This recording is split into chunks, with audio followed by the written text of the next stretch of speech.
Xin chào các bạn. Hôm nay thì mình không giới thiệu về linh kiện nữa. Tối nay thì mình sẽ giới thiệu với các bạn đây là một cái main thực tế của cái máy giặt Samsung nhé. Samsung. Thì đối với cái main này ấy, thì bây giờ là qua nhiều năm mà chạy. Con này là 10 năm rồi. Thì các bạn nhìn này, cái nhựa ở cái chỗ này nó đang bị chảy hết rồi. Và đây có thấy là có những cái mà muội đen đen này, có thể là do nó nóng quá, cái nhựa nó cháy, nó bám vào những con điện trở này. Thế còn trên cái này thì đây các bạn thấy này, con này hiện tại là main nó vẫn đang chạy nhá, nhưng mà các bạn thấy này, đây ví dụ như con tu điện này nó bị đứt chân này luôn này, đứt chân luôn rồi đấy. Anh là hai chân như này nhưng mà bây giờ nó đứt rồi, bởi vì cái này chân này nó bị nước nó vào rồi, nó han, nó dỉ đấy. Để mình zoom thêm cho các bạn nhìn này, đây nhá, bạn thấy không, đây cái chân nó bị đứt rời này, cái đầu nó han này đấy. Ngoài ra thì chỗ này nó còn một con linh kiện nữa, đây chỗ này, thì con linh kiện này các bạn cũng thấy là nó bay hết rồi đấy. Đây có một con tụ này nhưng mà nó bị đứt luôn rồi. Ngoài ra thì những cái chân này, cái chân cắm vào đường mạch này, mình đang nhìn thấy là nó đang kiểu như là có dấu hiệu là bị chạm chập vào với nhau. Thế còn đằng sau đây, cái mạch đằng sau đây, mạch đằng sau này thì các bạn thấy là những cái đường mạch này nó bắt đầu nó bị thối này, đây, oxy hóa này, nó bay hết cái lớp sơn bảo vệ ở ngoài rồi đấy, bay hết sơn bảo vệ. Thì bây giờ đầu tiên đấy là khi mà các bạn tháo này ra khỏi máy rồi thì các bạn không thể biết là cái nào là dây cấp nguồn, hoặc là nếu mà các bạn không biết thế nào là dây cấp nguồn thì vậy thì bây giờ làm nào để xác định được cái nào là cái dây cấp nguồn cho mạch, đúng không? Bởi vì ở đây nó có rất nhiều rác kết nối này, ví dụ đây 1 2 3 này, 4 này, 5 này, 6 7 8 9 đấy. Thì bây giờ là vấn đề đặt ra là các bạn tìm được cái rác kết nối như nào, đúng không? Thì đây mình sẽ hướng dẫn các bạn là cái bài hôm nay thì tìm cái nguồn cấp cho nó nhé. Thì đầu tiên là mình sẽ chập hai đầu cái đo này, để đo thông mạch này, kim đồng hồ lên rồi và nó đang kêu đấy. Thì thông thường ấy là cái điện áp mà đi vào thì bao giờ nó cũng qua một con bảo vệ này, con màu vàng vàng này, con này là ZR này, ví dụ như là bảo vệ qua áp đấy. Thì từ cái con này các bạn, nó có hai chân nhé, thì cái nguyên tắc của cái con này bao giờ nó cũng là nó sẽ dạng như này này. Nguyên tắc của cái con ZR này thì bao giờ nó cũng cái điện áp đi vào này đấy. Thì thông thường trước của nó sẽ có một cái cầu chì, có một cái cầu chì là F nhá, dạng cầu chì này đấy. Sau khi qua cầu chì rồi, ví dụ như đây là N, đây là N, đây là 220V vào này đấy, 220V xoay chiều vào thì nó qua một con cầu chì, bao giờ nó qua con cầu chì. Thế sau đấy rồi thì cái con này nó sẽ mắc song song với con cầu chì này, nó song song với con cầu chì này đấy. Sau đó bắt đầu nó mới đi vào cái phần mạch, ví dụ như là nắn hoặc là biến áp gì đấy, thì bắt đầu nó mới đi vào tiếp vào mạch. Thì với con ZR này, đây cái này ký hiệu nó phải là như này, nó là như Z này đấy. Cái con này chính là cái con bảo vệ qua áp. Ví dụ như cái điện áp ở đây, ví dụ như là nó bảo vệ là điện áp là 270V chẳng hạn, 270V thì cái đầu vào này cứ 220 thì là cái con này nó giống như là một con điện trở có giá trị vô cùng lớn, vậy là nó sẽ không dẫn điện từ đây xuống đây mà nó đi thẳng vào trong mạch tải. Cái R nó xấp xỉ bằng vô cùng này đấy. Thế nhưng mà khi nào mà cái điện áp ở đây nó bằng cái giá trị là bằng hoặc lớn hơn 270V thì con này nó lại chập hai nó chập lại thì coi như là nó là một cái dây dẫn, nó dẫn từ đây xuống dưới này luôn.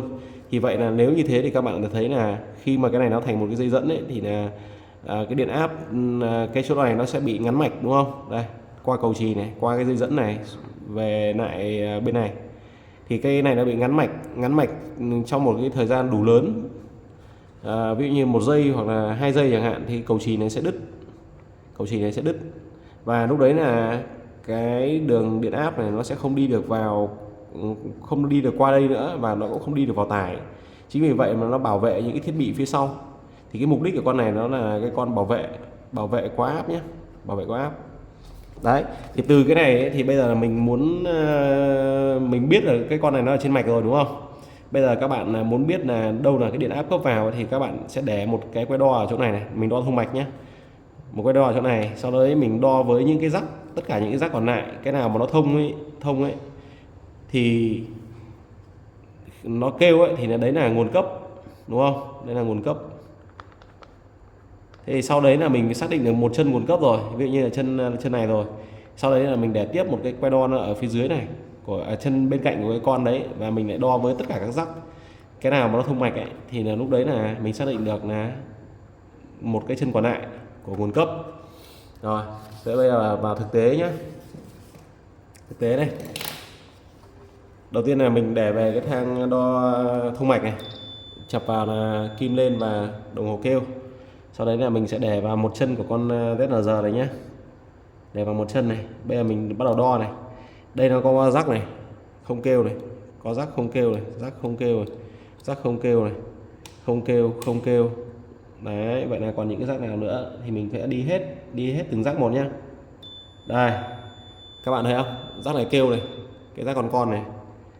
Đấy, thì chỗ này sẽ là một chân cấp điện áp AC vào.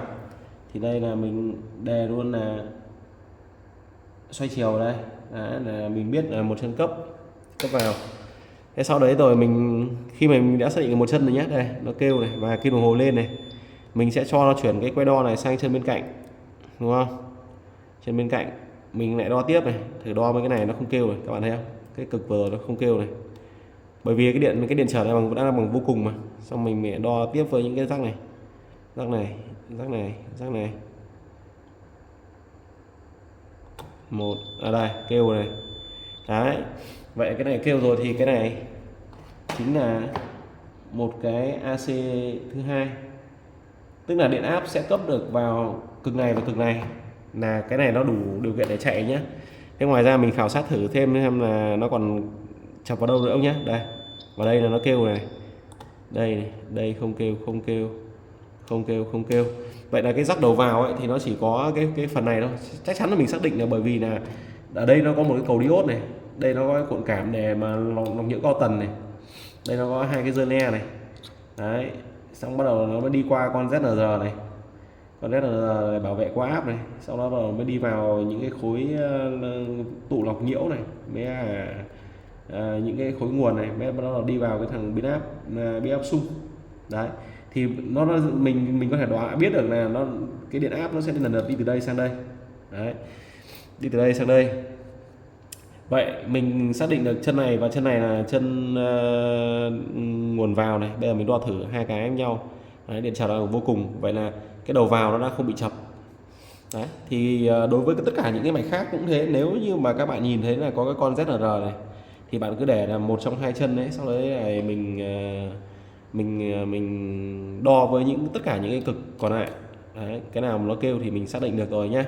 Thế bây giờ mình sẽ cấp thử nguồn cho cái này để xem nó vẫn chạy nhé. Các bạn thấy nó vẫn chạy bình thường nhé.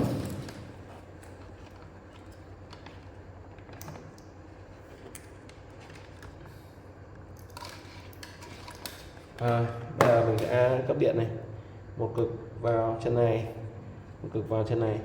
Rồi, giờ mình sẽ cắm nguồn.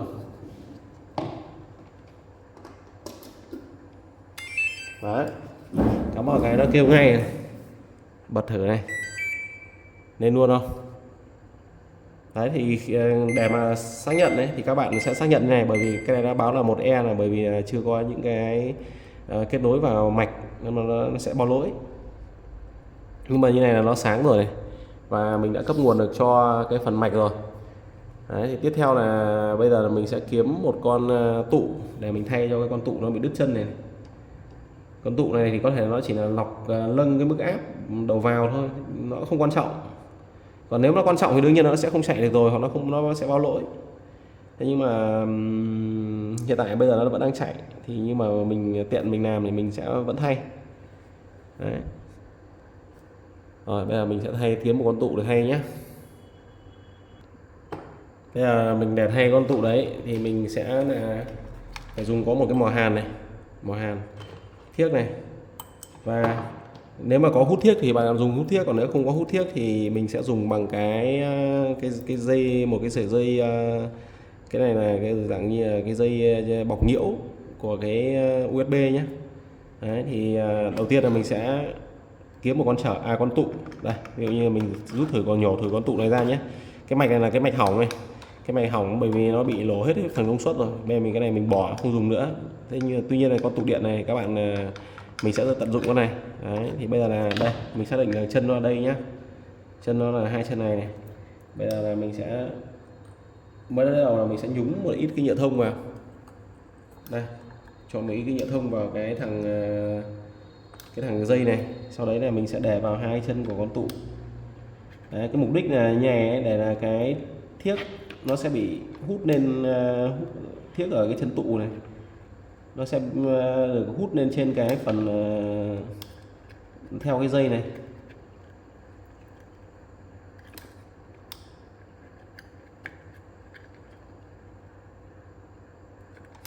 Đấy các bạn thấy không, đây hết sạch này, thiếc nó chuyển từ cái mạch này nó lên trên cái dây này rồi. Đấy bây giờ mình có thể nhổ cái tụ ra nhé, này mình nhổ cái tụ ra rồi. Thế bây giờ mình sẽ đo thử xem là cái tụ này nó có ok hay không nhé, tụ này có ok hay không. Nhưng mà đầu tiên là mình sẽ xem giá trị này, con này là 220mm 35V. Đấy, đầu tiên là mình sẽ đo thử này để thang đo ôm này. Đấy. Bình thường đo tụ thì các bạn sẽ để về cái thang 1K. Đấy, mình chập hai đầu quay đo và thử này. Bây giờ mình sẽ để hai cái đầu này vào cái đầu tụ này, nó không lên đúng không, kim lên này, xong lại về này, nhảy lên một cái này các bạn nào, nhảy lên một cái xong nó lại về vô cùng. Bây giờ mình đảo này thì đây mình đảo này, đấy kim nó cứ nhảy lên một cái xong nó lại về vô cùng.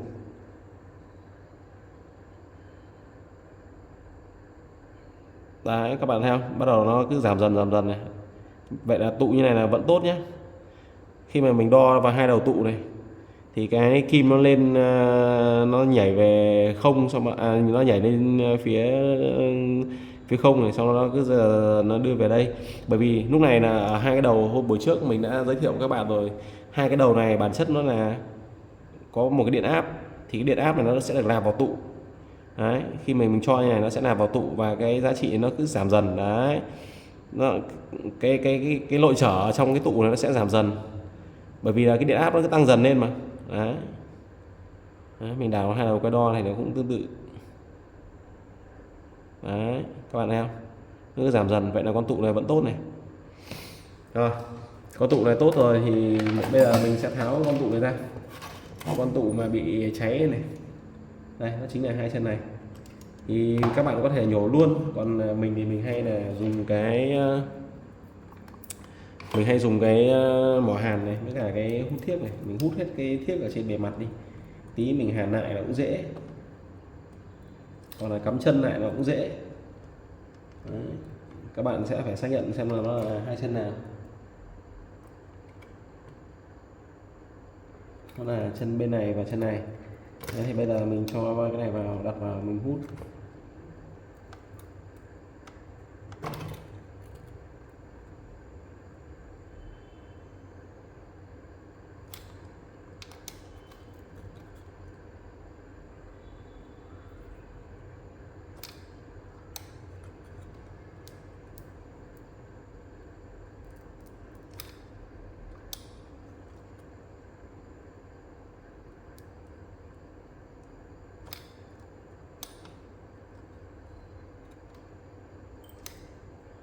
Đấy, vậy là cái thiếc nó đã hết này, thiếc nó đã hết rồi thì bây giờ mình sẽ dùng cái panh này, bởi vì cái này là chân nó được bẻ ra mà nó không thẳng, thì bây giờ các bạn dùng cái panh, các bạn sẽ đẩy thẳng này lên.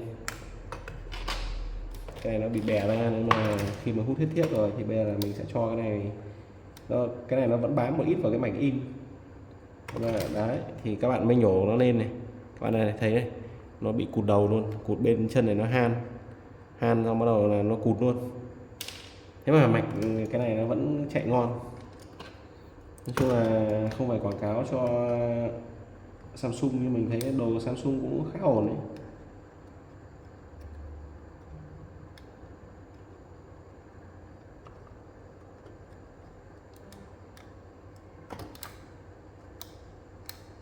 Rồi, vậy là hai chân này đã xong.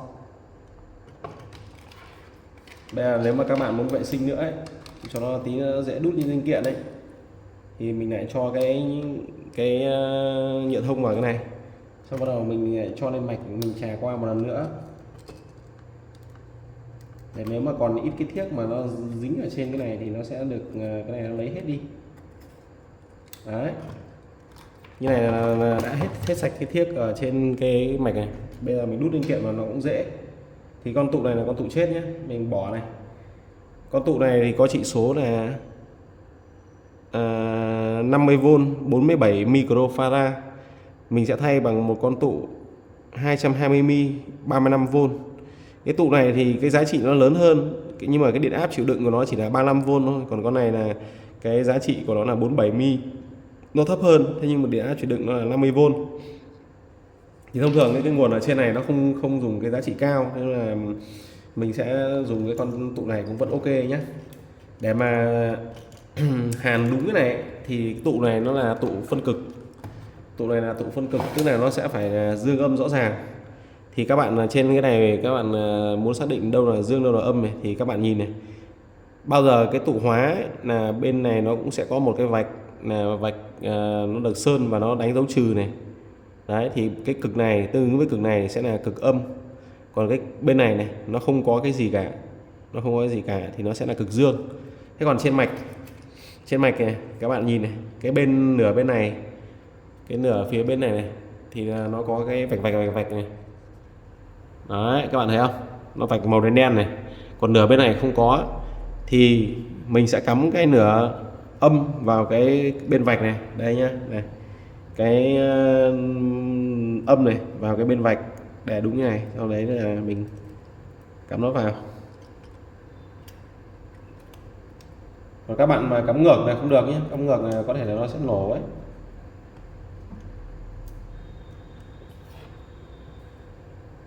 Mình vừa cho vào nhưng mà nó vẫn còn cái ít cái nhựa thông nó dính ấy.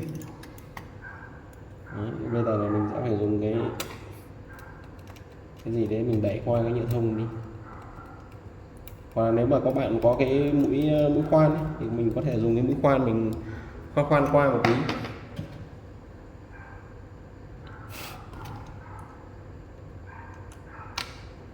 Không một phát này.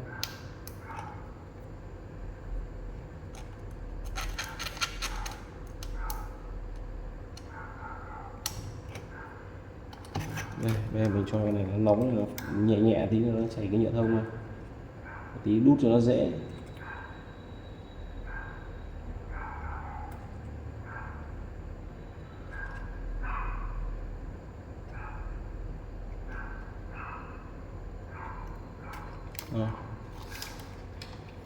Rồi, bây giờ mình cắm cái này vào này.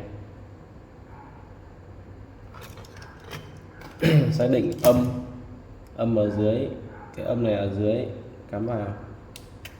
Đấy, vậy là như này là xong rồi. Bây giờ mình chỉ cần hàn lại thôi. Bây giờ mình sẽ cho thiếc vào để hàn. Để hàn này các bạn, một tay mình cầm mò hàn này, một tay mình cho vào cái thiếc này, nó ở cạnh cái chân hàn ấy. Đấy, sau rồi mình bỏ ra. Đấy, nó đơn giản thôi, hàn này đơn giản, nếu quen tay thì hàn rất nhanh và đẹp. Đấy, vậy là mình đã thay xong một con tụ cho cái mạch này. Thế ngoài ra ấy, thì trên cái này nó có những cái này bắt đầu nó chuẩn bị nó oxy hóa rồi, thì bây giờ mình sẽ nhẻ hết cái này ra, sau đó mình cắt cái phần này ra để mình hàn lại chân cho cái phần này nhé. Đấy, thì bây giờ mình cũng làm tương tự như thế. Mình sẽ dùng cái này để mình hút thiếc ra này.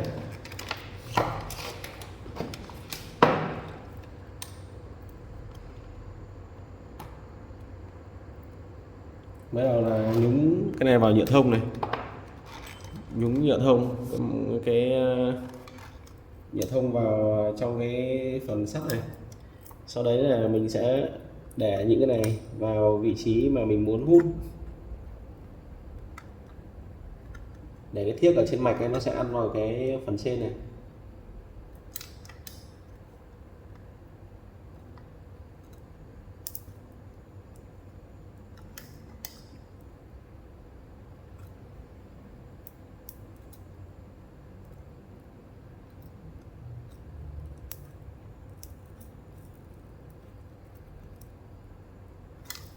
Đấy.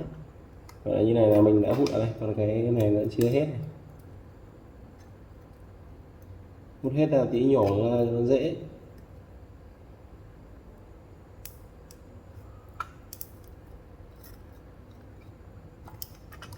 Rồi, vậy là cái cáp bên đấy là bên cáp này cơ bản là có thể nhổ nó ra.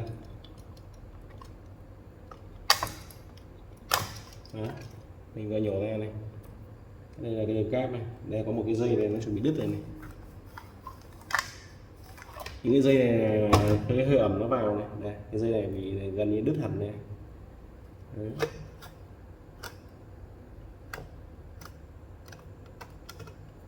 Rồi xong rồi, đối với nhựa thông này nhé, nếu mà các bạn mà muốn nó sạch ấy, thì mình có thể dùng một ít xăng mình quét để lau phát đi là nó chảy hết cái nhựa thông đi luôn.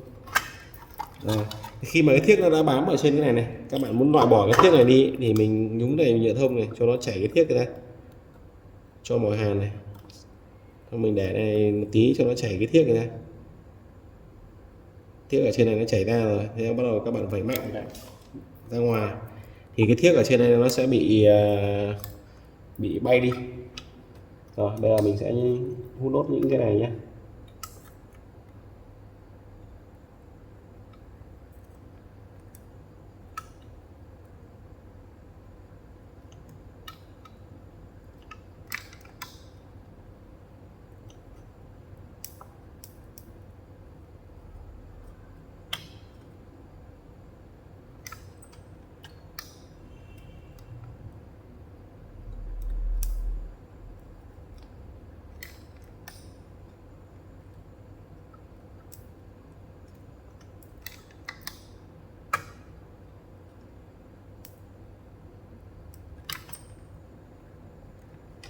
Bên đây xong rồi, sang đến bên này.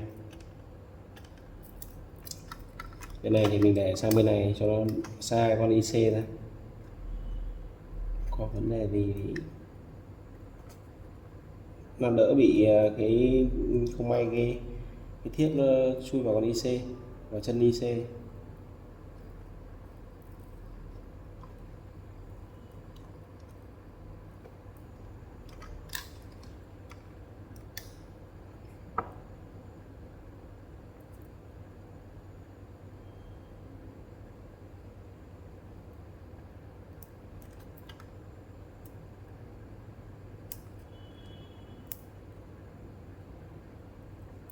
Rồi, bây giờ cái thiếc này nhiều rồi, mình lại bỏ đi. Lại thêm cái nhựa thông rồi.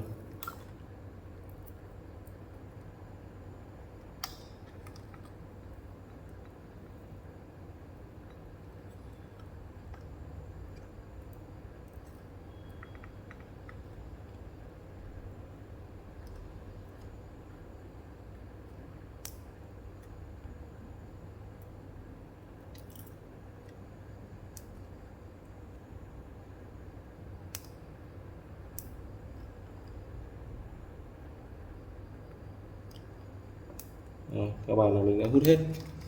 Bây giờ mình sẽ nhẹ nhàng mình lôi những cái chân này ra.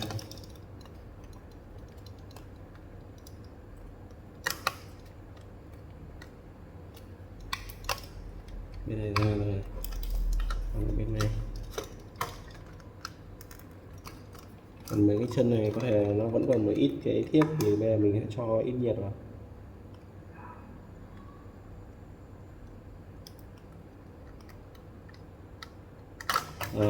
Rồi nốt. Đấy, bây giờ tiếp theo là mình sẽ cắt hết cái đầu này đi cho nó bằng này, cắt bằng này đi, xong bắt đầu là mình lại làm lại cái chân như thế này để mà để mà hàn lại. Đây, sau khi mà mình ấy xong rồi nhá, bây giờ mình sẽ bắt đầu cho cái này vào, để mà tạo để hàn lại. Thì lần lượt thôi các bạn. Mình đầu tiên mình vuốt thẳng này lên, để cắm tất cả vào cho nó dễ. Mình đã dùng cái panh để mình vuốt nó lên. Đấy. Sau khi mà xong cái này rồi thì xem là nó phải như nào nhỉ. Như này xem nó ốp vào đây. Đấy. Chiều ốp là như này. Vậy là cái này nó sẽ phải ăn như này. Thì mình sẽ để cái mặt này mình luồn luôn nhé.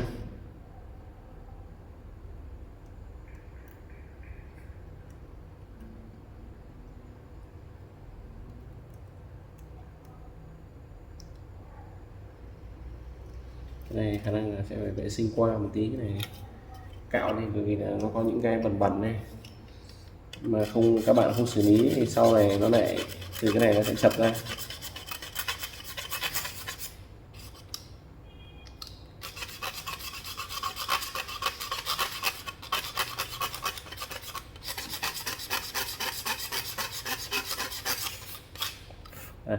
Bạn thấy đứt mạch luôn, con nét này cũng gãy chân này, đây, chân bị gãy rời luôn.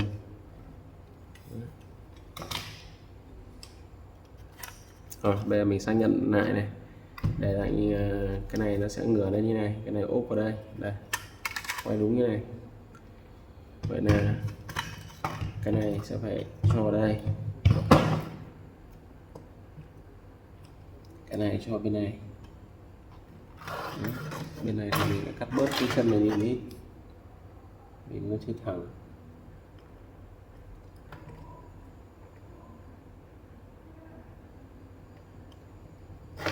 Làm này cũng tẩy mẩn mà mất thời gian phết đấy các bạn. Bởi cái trường hợp này nó là mạch nó bị ố nát, lâu năm quá. Đây, cái dây này nó còn han ở trong rồi. Các bạn nếu mà nó han này các bạn phải cạo đi nhé, nếu mà không cạo đi thì tí nó hàn nó không ăn đâu. Đấy, nó han tận ở trong rồi.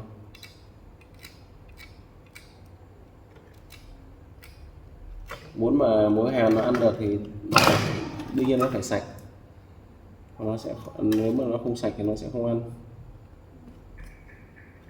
Đây.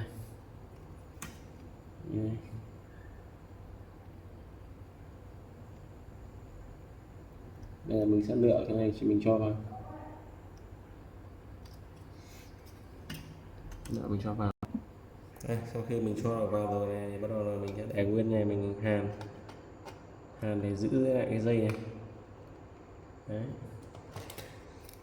Hàn thì bây giờ đây các bạn hàn cái khoảng cách này nó như này, cẩn thận là nó sẽ chập hai cái bên với nhau. Thì đầu tiên là mình sẽ hàn hai đầu để cố định cái này nó khỏi chạy ấy. Rồi, một cái này, cái đầu bên này tí nữa thì lại tuột.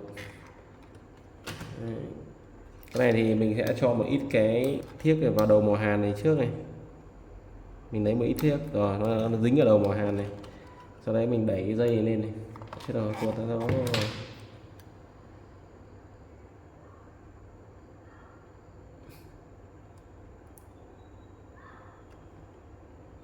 rất dễ bị tuột ra các bạn. Mà tuột ra là khó cho vào.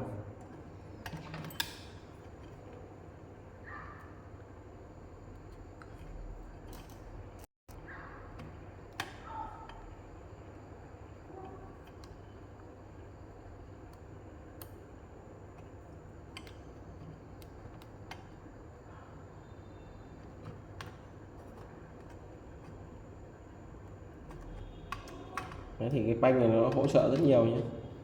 Trong những lúc mà khó cho vào này thì cái panh nó hỗ trợ mình này. Đó.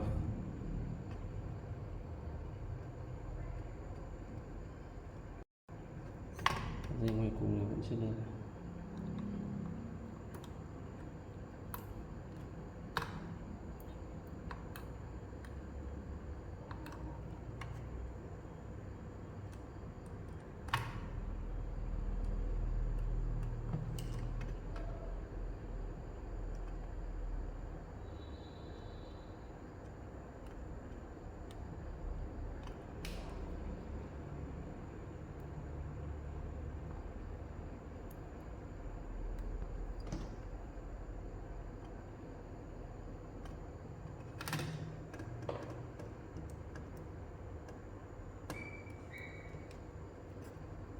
Mấy cái dây được hết rồi, còn một cái dây ngoài cùng vẫn chưa được.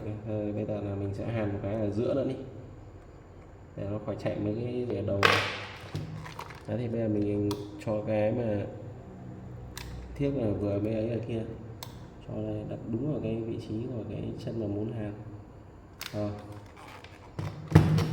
xong cái này, bây giờ mình sẽ nối cái dây đầu tiên này lên, xử lý lại cái dây này.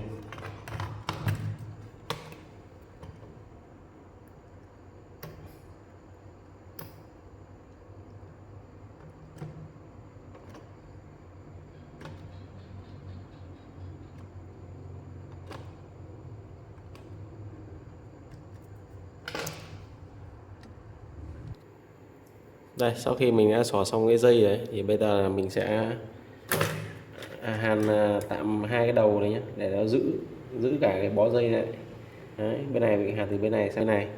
Thế sau đấy rồi bây giờ mình sẽ dùng mỏ hàn để mình hàn cố định tất cả lại nhé. Đấy, thì cái mỏ hàn đầu nó to thì các bạn sẽ xoay kiểu xoay ngang ngang ra như này, lại như này. Xoay ngang này thì mình lấy được cái đầu nó tiếp xúc vào đó. Đấy, xong lại tiếp tục sang chân bên, tiếp tục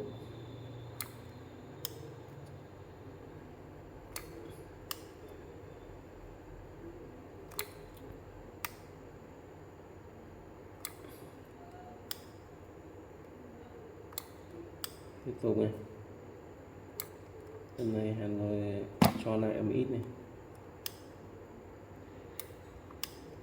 trên bên cạnh này.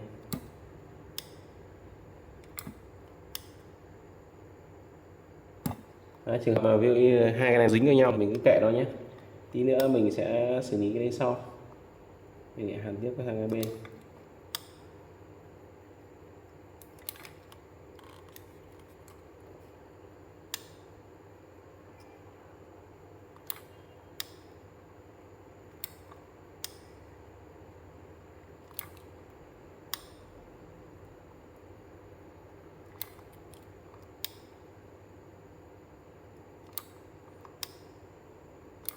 Đấy, thì bây giờ mình xử lý cái mối dính nhé. Đầu tiên là mình sẽ lấy một ít nhựa thông này, bây giờ mình cho mình vuốt thử xem nó có ra không, cho vào giữa của hai cái này. Đấy, nó tách ra luôn rồi này,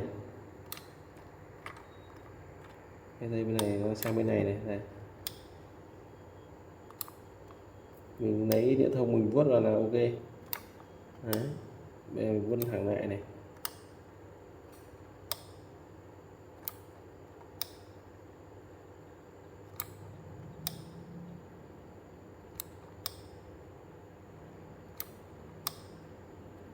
Rồi, vậy là xong thì bây giờ mình kiểm tra lại xem là cái vị trí mà vừa hai cái dính, hai cái mối nó dính vào nhau nó còn dính hay không, thì mình lại để về thang đo thông mạch. Đây, đo thông mạch này.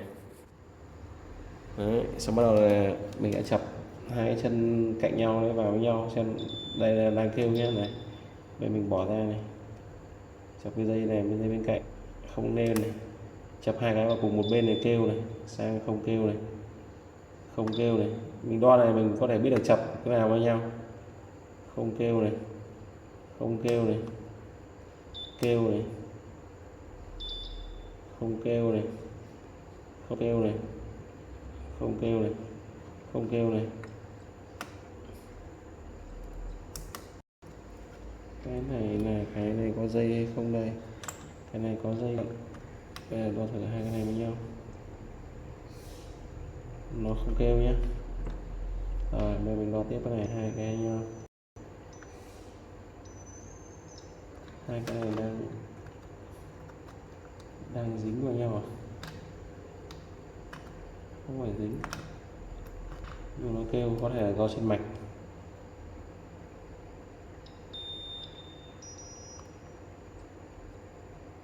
Con này là cái dây chức năng rồi.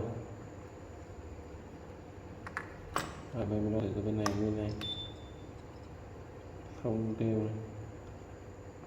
Không kêu.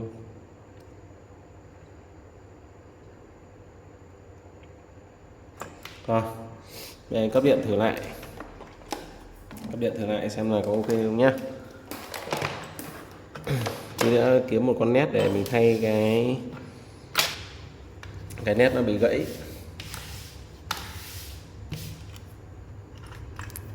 Mình đã để cái này ở đây.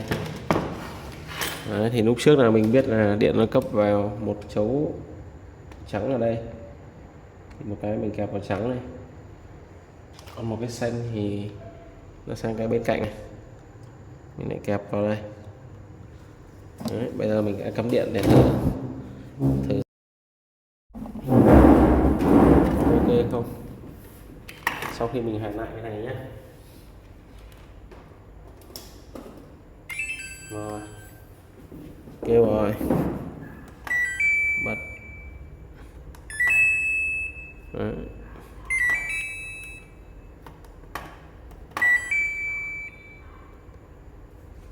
Xoay thử này, cái đèn này cháy này, tí nữa mình sẽ thay cái đèn ấy.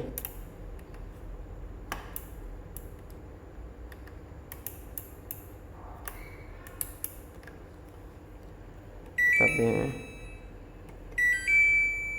Rồi, ok, vẫn ngon nhé. Đây là hôm trước là mình có một cái keo để đổ vào mạch nó dạng như này. Thì hôm nay mình sẽ đổ vào những cái vị trí này xem nó như nào nhé. Keo này nó là dạng keo trắng sữa.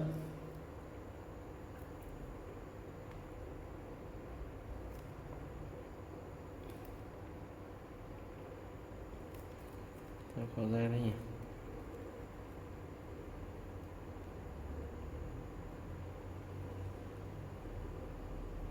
Cái đầu chưa cắt, đầu trên là mình chưa cắt. Đây mình sẽ cắt cái đầu ra.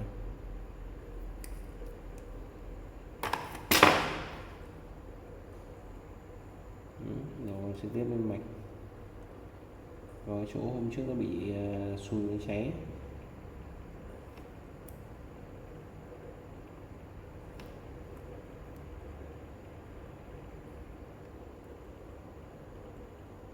Keo này thì mình vẫn đục ra nhé, nếu mà cần đục thì mình vẫn đục ra.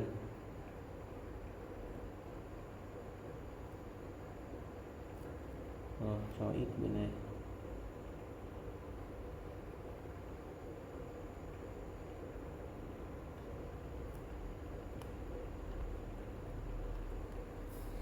Rồi, mình đổ lại cái đấy rồi. Bây giờ cái chỗ này mình cho ít keo vào này cho đỡ nước. Keo này nó cách điện nha các bạn nhé, nên là mình không sợ cách điện và chịu nhiệt.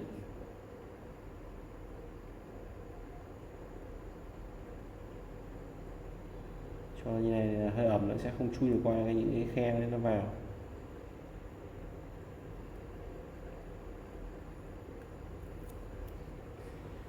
Rồi, để cho nó khô ấy. Cái này chắc cũng phải một lúc nó mới khô.